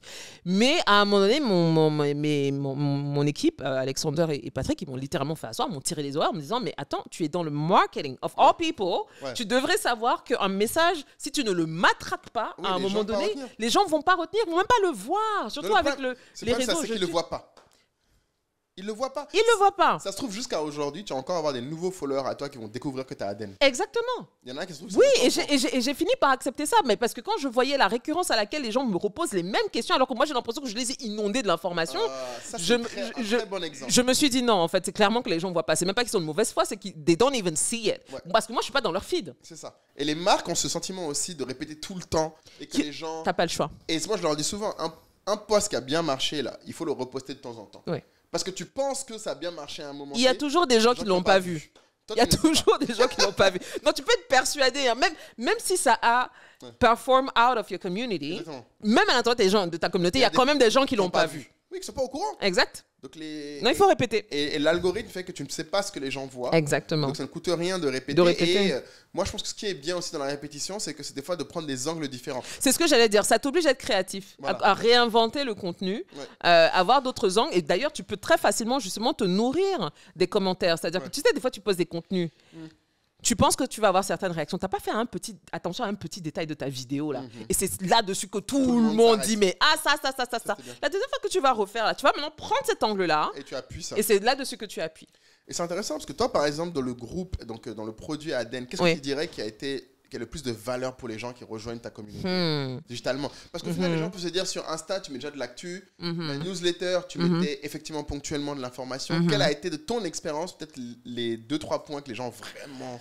Ce que j'ai compris à la fin, moi, ce que j'ai fini par comprendre que ce que j'ai développé, c'est un média hybride. C'est ce que moi j'appelle ma formule COCO, Content and Community. Les gens viennent d'abord pour la communauté. Ils veulent pas être seuls, ils veulent être avec des gens qui leur ressemblent. Donc le groupe Telegram, le groupe Telegram, c'est une des principales raisons. Même si les gens ne vont pas l'utiliser tous les jours, mais ils aiment le jour où ils en ont besoin, elles viennent poser une question. Les filles, je cherche ça. Est-ce que quelqu'un... Oui, c'est vrai. Surtout toi, tu as fait en plus t'as un groupe féminin uniquement. Voilà, et c'est le groupe féminin qui marche le plus. Ah, intéressant. Tu vois, il y a le groupe avec tout le monde, mais c'est surtout le groupe où il n'y a pas les hommes. Qui est hyper engagé. Qui est hyper engagé. tu vois, où on partage des choses, on pose des questions, chacune, etc., etc. Donc, clairement, d'abord, les gens viennent pour ce sentiment-là. C'est pour ça que c'est un club. Les gens viennent pour ce sentiment-là d'être dans un groupe, parce que, pour la petite histoire, moi, ma communauté, j'appelle Team Hustle. Et en fait, je me suis rendu compte, alors que moi, c'était un nom que je donnais comme ça, que c'est vraiment quelque chose de fédérateur pour ma communauté. De sentir qu'ils font partie de ce groupe-là, de personnes afro, curieuses, ouvertes d'esprit, ambitieuses, qui font pas toujours les choses dans les règles, grosso modo. Ouais. Et c'est vraiment quelque chose de fort. C'est très fédérateur chez ma communauté. Et donc, je pense que d'avoir créé ce groupe-là, parce que je le crée pourquoi ? Parce qu'à un moment donné, j'étais un peu fatiguée. Moi, je publie les messages de ma communauté régulièrement de manière anonyme. Ouais. Et à chaque fois que je vais publier un truc, une fille allait dire mais je suis trop comme elle, etc. Est-ce que tu peux me mettre en lien ? Donc, je passais énormément de temps en fait à mettre les gens en lien en DM. Parce qu'une fille va lire le truc d'une autre fille en se disant elle a vécu la même chose que moi, j'ai trop envie de lui parler. Donc, je me suis rendu compte mais en fait, elles ont besoin d'être entre elles. De parler entre elles. De se parler entre elles sans que je sois à chaque fois en train de faire le lien. Tu vois. La preuve, c'est que elles ont commencé toutes à se rencontrer, à organiser des rencontres entre elles, des déjeuners, des machins trucs. Donc je me suis dit, ok, génial. En fait, j'ai créé une espèce de social network dans un social network, tu vois, avec un point de ralliement. Et maintenant, voilà, il y avait des femmes qui sont dans les mêmes sociétés, qui ne se connaissaient pas, qui sont collègues sans savoir, et qui se sont retrouvées dans le groupe, tu vois. Donc ça permet. Donc je pense qu'il y a déjà ça parce que. Pour des raisons un peu sociologiques aussi, c'est qu'on commence à arriver à des âges où c'est compliqué de se faire des amis, etc. Et puis c'est quand même une autre façon de sélectionner les gens avec qui tu passes du temps. Exactement. Parce que c'est des gens qui passent du temps sur les mêmes centres d'intérêt que toi. Exactement. Ouais. Donc ce qui est beaucoup revenu, c'était ça. Les gens se disent, mais en fait, alors je dis ça, je reprends le verbatim, c'est pas moi qui parle de moi-même, mais elles ont littéralement dit non, mais parce que je me dis, si elle suit Paola, ça veut dire qu'on a déjà beaucoup en commun. Très bien, c'est vrai. Donc ça, premièrement, je pense que c'est un des principaux points. Deuxièmement, les gens qui viennent pour la newsletter, alors notamment la newsletter Job, parce que j'en ai 2 du coup. Le mercredi, j'envoie une sélection d'offres d'emploi sur l'Afrique pour des postes middle et top management sur une dizaine de pays. Et puis jeudi, j'envoie ma veille d'infos, qui est la newsletter que j'ai lancée à la base. Et donc beaucoup de gens, en fait, dans ma communauté, sont dans la diaspora, cherchent à revenir sur le continent, etc. Et ils ont besoin d'avoir, voilà, ça a de la valeur. Donc parce qu'ils veulent avoir des postes en fait avant d'arriver, etc. Et que quand tu es de l'autre côté, c'est pas évident d'avoir accès à des offres d'emploi sur le continent. Donc beaucoup de gens s'abonnent aussi, je pense, par rapport à cette offre-là. Et bien évidemment, il y a aussi toujours des gens qui lisent parce qu'en fait, ils n'ont pas le temps de suivre tout ce qui se passe sur le continent, parce que dans ma newsletter du jeudi, je mets aussi pas mal de docus, enfin ce que je fais habituellement, de la recommandation en fait, d'informations que je trouve pertinentes. Il y a des gens qui s'abonnent pour ça aussi. Et enfin, ça a été peut-être je ne vais pas dire la surprise, mais en vrai, j'ai aussi une bonne partie des abonnés qui en vrai, je ne suis même pas sûre qu'ils ouvrent les newsletters, ils ne sont pas dans le groupe Telegram. Eux, ils voulaient en fait me soutenir, me dire I love what you do. Tu mérites qu'on paye pour ce que tu fais. Et je l'ai beaucoup eu ça, de gens qui ont dit, très bien, ça. Voilà, on aime ce que tu fais, parce que du coup, j'ai fait un call avec... je fais des lives, du coup, dans l'offre avec mon club, je fais un live tous les mois. Et un des derniers lives qu'on a fait, c'était un live justement en retour satisfaction sur les 6 premiers mois de ce club, etc., etc. Et en fait, ce qui est beaucoup revenu, c'est les gens disaient, non, mais en fait, on paye, on voit en fait le travail qui est fait. Tu vois, moi, j'essaie d'apporter de la valeur ajoutée, je leur fais des lives avec des pros. Une fois, c'était avec une avocate qui est spécialisée sur les questions de patrimoine, quand tu es une femme. Une autre fois, c'était avec quelqu'un qui est dans l'immobilier sur l'Afrique, qui disait comment tu achètes un appart, comment tu construis, etc. Le dernier, c'était avec Aminata sur la cosmétique en Afrique, parce que je sais que j'ai beaucoup d'abonnés dans le club qui ont des business en side hustle un peu sur tout ce qui est cosméto et n'ont pas forcément les chiffres sur ce qui se passe sur le continent. Oui, d'ailleurs, de ça, parce qu'il y a probablement des gens qui voudraient avoir... Qu'est-ce que tu peux leur dire pour donner envie de rejoindre le club ADN à toutes les marques qui nous écoutent, qui veulent en savoir plus? C'était quoi cette étude cosmétologie? Alors, c'est un rapport, du coup, qui a été fait par Cetalma. Cetalma, c'est un média lancé donc, par Aminata Thior. Et donc, en fait, ce média est vraiment dédié à la beauté et à la cosmétique en Afrique. Et donc, elle a Cetalma, voilà. Donc, il y a un site web, cetalma.com. Aminata, tu vas me payer pour la promo que je te fais. Non, t'inquiète, c'est Mago, il n'y a pas de souci. Et donc, en fait, Aminata, du coup, via son site web, a produit 2 rapports annuels, un 2020 et un 2021, sur l'industrie cosmétique en Afrique, en couvrant tout ce qui est capillaire, make-up, skincare. Je crois que c'est les 3, j'espère ne rien oublier, mais ces 3-là. Et c'est un rapport d'à peu près, celui de 2021, c'est du coup le dernier, mais il est très dense, à peu près pas loin de 300 pages. Beaucoup d'interviews de professionnels, ça j'ai trouvé ça très intéressant. Une typologie de la clientèle, donc elle a étudié on va dire 5 à 6 marchés subsahariens francophones, dont les principaux, hein, Côte d'Ivoire, Cameroun, Sénégal, je crois Congo, si je ne me trompe pas. Congo, bien, je crois, hein, j'espère ne pas dire de bêtises. Mais en tout cas, ce qui est sur les 3 premiers, là, Cameroun, Côte d'Ivoire, Sénégal, ça c'est sûr, ça je me rappelle très bien. Et donc c'est très intéressant. Elle explique les challenges que les marques locales rencontrent. On parlait de growth hacking, il en est pas mal question dans le rapport, justement, quand il a fallu scale un peu la production, etc. Les challenges il y a des trucs auxquels on ne pense pas, hein, tu vois, mais sur l'industrialisation, sur le manque de professionnels, par exemple, pour la formulation de produits. Dans ce rapport-là, j'ai appris, par exemple, qu'il y a une unité de cosmétologie à l'université de Dakar, par exemple. Donc, non, franchement, il est très, très, très... Même pour quelqu'un qui n'a pas d'envie de lancer un business, je pense que si tu t'intéresses à la consommation de manière générale en Afrique subsaharienne, c'est un très, très bon rapport. Ok, non mais voilà, donc ça c'est un exemple de ce qu'il y a dans le Club Aden, du coup, c'est ça. Oui, bah voilà, donc du coup, ce rapport-là, elle le vend, mais nous, parce qu'on est le Club Aden, nous, on a une réduction. Donc voilà, c'est ce qu'on propose justement sur le club, c'est des réductions pour toutes les personnes, parce qu'on a déjà beaucoup d'entrepreneurs dans le club. Donc le deal, c'est, là, on est en train de monter une espèce de club de marques. Donc toutes les marques qui veulent être partenaires avec nous, en fait, offrent des réductions aux membres, contre de la mise en avant auprès, parce que du coup, comme c'est un club, moi, j'ai un rapport direct avec les abonnés. Quand je leur envoie quelque chose, tout le monde voit, contrairement aux réseaux sociaux. Exactement. Donc, du coup, voilà. Et chacune des femmes entrepreneurs dans le club, en tout cas, la plupart, ont accepté aussi de faire des réductions, même aux autres membres. Donc, on est aussi dans cet échange-là où on soutient les business les unes des autres. Non, mais écoute, je pense que là, on a fait un beau petit tour de comment monétiser. Écoute, en tout cas, très content de voir là où tu en es maintenant. Est-ce que toi, du coup, tu as... peut-être. Alors, en général, dans ce podcast, j'avais un exercice de fin, mais je ne sais pas si toi, ça va t'intéresser. C'est. Vas-y. Je demande si aujourd'hui tu devais recommencer à zéro. Et que on te. Non, on va faire un truc différent. Oui. La première étape, c'est si aujourd'hui on te donne 1 million d'euros, qu'est-ce que tu fais avec? Est-ce que c'est obligé d'être lié au business? Idéalement, mais idéalement. En fait, en tout cas, en tant qu'entrepreneur digital, qu'est-ce que je ferais? En fait, qu'est-ce qui aujourd'hui, c'est un peu ma façon de dire, c'est quoi tes next steps? Qu'est-ce que tu ferais avec tout l'argent du monde? Si tu avais tout l'argent du monde, qu'est-ce que tu ferais? Si j'avais un jeune million d'euros, si j'avais un jeune million d'euros, wallahi, j'investis dans du stock. Du stock de quoi? Stock options. Je mets sur quelques startups prometteuses. Tu veux investir dans les startups, toi? Oui, je suis à cette phase-là un peu de ma life. Encore une fois, j'ai commencé il y a un moment. Hein, donc, non, mais c'est normal. Je commence à arriver à cet arc où j'ai plus nécessairement envie d'être dans le hard work, tout ça, machin. Ça. Je pense que j'ai donné 10 à 15 ans de ma vie là-dedans. Ouais. Donc, moi, je suis vraiment plus maintenant dans une position de knowledge. Donc, je pense que si je devais avoir 1 million d'euros, j'investirais sur des startups innovantes. Okay. 2, j'investirais aussi sur de la food, parce que je pense que ça jusqu'à preuve du contraire, ça reste... Après, tu as investi dans des restos, toi, à l'époque. Vous aviez exactement. Tu as quand même déjà tenté ça. Oui, j'ai vu la restauration et je pense qu'il y a encore des choses à faire auxquelles on ne pense pas. Que ce soit sur la partie tech, hein, comment justement, encore une fois, accélérer le service, mais aussi sur la partie, notamment sur l'Afrique. Je pense qu'il y a vraiment quelque chose à faire sur... la formation. En fait, on a un gros besoin à ce niveau-là. L'éducation en Afrique, voilà. Dans tous les formats, de l'éducation à la formation, tu as tout à faire. Et justement, un autre truc sur lequel je miserais, sur la partie éducation. En fait, ce que je veux dire par là, c'est que je pense que si j'ai de l'argent aujourd'hui, je suis tellement aujourd'hui plus portée sur des projets à impact social. Ok, intéressant. Un peu moins sur money for money.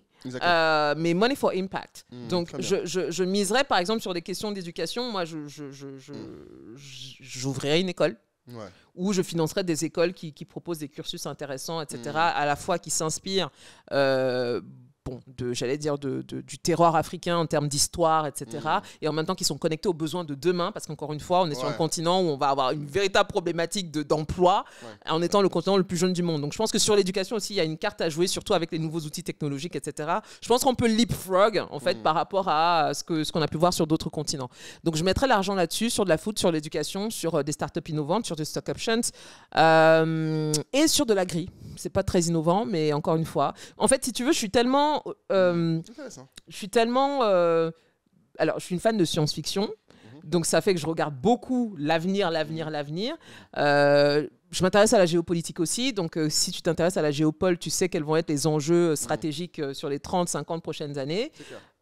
Bah, ça te donne des idées de business, en fait, auxquelles tu ne vas pas forcément penser maintenant, mais qui, dans 30, demain vont être très importantes. Donc, moi, je suis vraiment un peu plus portée sur ces choses-là aujourd'hui. Ok. Et si jamais tu devais recommencer à zéro, on va dire, et tu as juste 1 000 €, qu'est-ce que tu dirais à quelqu'un qui a juste 1 000 € qui commence à zéro aujourd'hui? Qui a 0 follower, personne ne le connaît, non. 1 000 €. Qu'est-ce que toi tu ferais si tu recommences à zéro? Après, l'avantage, c'est que toi, tu as toujours les assets que tu as construits. C'est ce qui est beau. Tu as tous tes assets de toutes ces années. Exact. Mais si tu ne gardes que tes skills, on va dire, et pas ta réputation, pas tout ça, qu'est-ce que tu ferais avec 1 000 € aujourd'hui? Bah là, tu m'obliges à repartir à quand j'avais 0, en fait. Voilà, non, mais c'est intéressant, mais à l'époque, c'était une autre époque. Tu nous parles de 2008. Oui. Donc là, 15 ans après, tu repars de zéro, tu as 1 000 €, parce qu'il y a des gens qui nous écoutent des fois, qui sont pas à zéro, peut-être qu'ils ont une petite carrière, un début, tu dirais quoi? Moi, je te dis, ça va être très plat. Si je repars à l'époque où j'avais 0, c'est même pas l'époque de Fascist Black. Parce qu'en fait, Fascist Black, j'avais déjà une certaine notoriété en ligne. Exactement, c'est vrai. Donc, du coup, je remonte plus haut. C'est tout simplement que si on va à la racine, j'ai commencé par construire une communauté. Ouais, tu as commencé par créer du contenu toi aussi. Oui. Donc, les 1 000 € tu mettrais dans des micros et une caméra faire ton contenu, quoi. Oui. En fait, construire une communauté. Parce que tu construis ta database de clients. Même si moi, à l'époque, c'est pas du tout ça. Comme ça, tu le vois. C'est pas du tout. Toi, tu veux juste t'exprimer. Moi, je fais des trucs à dire. Tu vois, j'étais dans le bavardage, moi. J'avais pas du tout cette idée-là. Tu voulais vider ton cœur. Mais oui, parce qu'encore une fois, 2002, 2002, c'est mon premier blog. 2002, il n'y a pas à faire les marques te payent même pour. Non, le sponsoring n'existait même pas. Non, et donc toi, tu faisais ça parce que tu avais un impératif de t'exprimer. Non, mais oui, parce qu'en fait, il faut quand même bien se remettre dans le contexte. 2002, c'est... je pense que i5 n'était même pas encore très actif à l'époque. C'est-à-dire qu'on était dans les débuts d'Internet. Si tu avais une adresse mail, c'était déjà beaucoup. C'était un truc de ouf. Moi, déjà beaucoup. C'était les cybercafés. Non, il n'y avait rien. Tu vois, moi, pour actualiser mon blog, j'allais au cyber. Je payais pour aller actualiser mon blog. Pour t'exprimer, tu payais. Je payais 1000 francs CFA de l'heure, tu vois, quand même. Pour aller tapoter sur l'ordinateur. Tu vois d'où on vient, quand même. Donc aujourd'hui, tu paierais pour ça aussi. Je pense que oui. Parce que la preuve, c'est qu'aujourd'hui, littéralement, tu paierais pour faire du contenu. Je paierais pour. Sauf, en fait, je paierais. Toi, tu dis pour faire du contenu, ce qui est la démarche que j'avais à l'époque. Ouais. Mais en vrai, j'étais en train de créer ma base de clients. Exactement. En vrai. Je n'en avais pas conscience. Par contre, j'ai une certaine rigueur, une certaine discipline. Ouais. Et encore une fois, 2002-2025, je suis encore là. C'est ça, exactement. Et je continue encore à faire la même chose, sauf maintenant, j'en vis. C'est ça. Non, mais c'est une sacrée différence. C'est intéressant que, en fait, même quand on te ramènerait à zéro, tu penses que c'est ça qui est ton chemin. Oui, en fait. Non, mais oui, parce que la manière justement avec laquelle je fais ça depuis aussi longtemps et spontanément, tu parlais des stories, etc. C'est vrai que moi, les gens me demandent à chaque fois, mais comme le temps que ça doit te prendre, parce que non seulement j'écris moi, mais je trie, parce que les gens ne voient pas le nombre de messages que je reçois par jour. J'en reçois beaucoup, que je dois reposter, parce que je dois trier, parce qu'il y a des fois, les gens racontent aussi trop leur vie. Si je publie, on va savoir qui c'est, je suis obligée de faire du tri. Donc, tu vois, pour les épargner, eux. Ouais. Mais du coup, c'est beaucoup de temps que je passe. Mais ce que j'ai envie de dire, c'est que pour moi, c'est tellement... Je suis dans un échange avec ma communauté me le rend. Donc, et je le fais spontanément, et je pense qu'ils ont compris qu'à un moment donné, je le fais pas pour l'argent. C'est vrai. Tu vois ce que je veux dire? Ils ont compris que je le fais pas pour l'argent. Donc si je le fais depuis 2002 et que j'ai continué à faire ça, certes, j'ai fait beaucoup d'itérations, j'ai changé, j'ai fait du podcast, j'ai animé. Là, je suis revenu vers l'animation, mais avant machin truc. Mais à la fin à la fin de la fin, je fais toujours la même chose, c'est-à-dire que je m'exprime, je donne un avis, peu importe le format. Je reste constante quand même sur ce que je fais. Tu as fait différents médias. Différents médias, mais à la fin, c'est du content. C'est intéressant parce que du coup, ça veut dire qu'un entrepreneur qui t'écoute, il faut que les gens trouvent. S'ils sont à zéro et qu'ils ne savent pas ça, c'est ça qu'il faut qu'ils trouvent. C'est qu'est-ce qu'ils feraient même si on les payait pas. Exactement. Ou pire. On revient toujours à ça. Hein. Voilà, qu'est-ce qu'ils paieraient pour faire. Oui. Je te dirais, qu'est-ce qu'ils feraient par passion, même si on ne les payait pas. Et maintenant, once you've mastered, maintenant assieds-toi pour voir comment je génère du cash. Mais l'étape d'avant, c'est qu'est-ce que tu paierais pour faire. Parce que là, ce que tu as donné comme très bel exemple, j'ai aimé quand tu as dit que tu payais pour aller à ton cyber, à ton blog. I was investing. Mais la question, c'est qu'est-ce que tu paierais pour faire.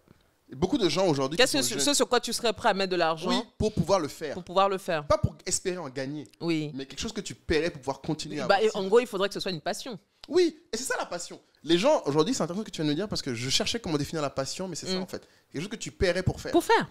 Ouais. Parce qu'en fait, les gens ont tendance à se dire, non, moi je suis passionné de mode. Mais parce qu'en fait, ils regardent juste des trucs de mode. Mais ça, la consommation n'est pas l'action. Ce que moi, j'ai bien aimé ce que tu viens de dire, c'est vraiment un déclic pour moi, c'est qu'en fait, tu payais pour faire quelque chose, tu ne payais pas pour consommer. Non. Le problème, c'est qu'aujourd'hui, les gens sont habitués à payer pour consommer. Ils ne font que consommer, ils ne font pas des choses. S'asseoir, regarder des films, c'est pas de la consommation.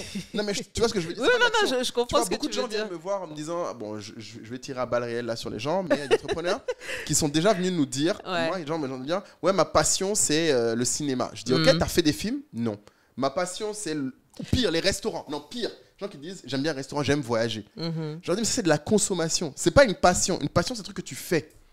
Un truc que tu vois. En fait, je sais pas. Non, mais un truc peut te passionner et t'apporter parce qu'il faut voir qu'est-ce que tu tires de la passion au fond. Ouais. Si la passion ça provoque chez toi une forme de contentement, de joie, je pense que ça peut être une passion même si tu ne l'as. C'est un plaisir. Oui bon alors ok donc peut-être qu'on peut parler plutôt de plaisir. Exactement, c'est là où je sais pas. Je donne un exemple. Moi jusqu'à maintenant si tu me demandes de payer pour jouer à la PlayStation, je paierai. Il n'y a pas de problème, c'est-à-dire que je vais payer. Si tu me dis que je dois payer 1000 € pour pouvoir jouer à la console, je vais payer. Parce que c'est ma façon où j'agis, où tout chez moi prend du sens quand je le fais. Lire des mangas, je paierai. Tu vois, en fait, tu vois, I see what you mean. Et en fait, c'est des choses que tu consommes, mais après, il faut agir derrière. Et c'est là où je dirais que le filtre, c'est qu'est-ce que tu paierais pour faire. C'est pas que tu paierais pour consommer, pour consommer. Pour faire. Mais après, est-ce qu'on n'en revient pas toujours à justement c'est un peu là que se fait la différence entre un entrepreneur et le reste, c'est que cette envie d'agir. Oui, peut-être que ils n'ont pas envie d'agir, ils veulent juste être là et cruiser. Maybe, mais ce podcast c'est pour les entrepreneurs. Oui, non, mais justement, et si du coup, si tu es un entrepreneur et que tu n'es pas guidé quand même par cette envie d'impacter ton environnement, même pour des raisons très égoïstes, comme tu dis, de faire pour ta passion personnelle, oui, là, il faut se poser des questions quand même. Amen. Bon, bah écoute, je pense qu'on a une très belle conclusion. J'espère. Merci beaucoup, Paola. Merci beaucoup. Tout ce qu'il fait. Suivez Paola sur les réseaux, on mettra ses following partout. Et puis bon, vous pouvez aller au club Aden directement. Oui, rejoignez le club. Voilà, rejoignez le club. Rejoignez le club, on fait des trucs très sympas. Qu'il y a derrière. Donc, merci encore, Paola. Merci beaucoup. À tous, rendez-vous dans le prochain épisode du podcast. À très vite. Salut.